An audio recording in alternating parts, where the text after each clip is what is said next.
Penny ay nag-good morning. Sabi niya malamang mamaya pa ako makakatulog kasi hindi pa ako makamove on. May picture na naman ako kay Idol Coco. Iba rin si Ate Ann Emerald Penny. At Julia Montes kanina. My answer sa edad kong ito, marami pa akong gustong subukan like scuba diving at mag-parasailing. Gusto kong makonquer ang fear of heights ko.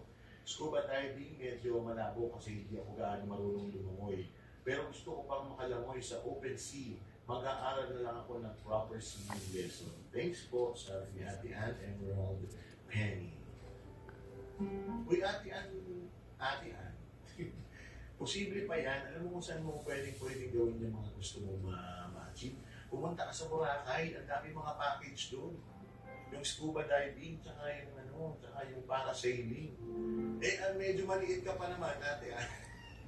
Then nakita ko kasi si Ate Ann Emerald Penny dito sa Kaservisyo Day. Ito ang pinakamatagal ko nakakwentuhan doon sa Kaservisyo Day, bukod kila Marvin tsaka kila Marian. Medyo maliit to si Ate Ann Emerald Penny. So baka pag nagparasailing ka, medyo sobrang taas nung sobrang taas siguro nung sasakyan mo.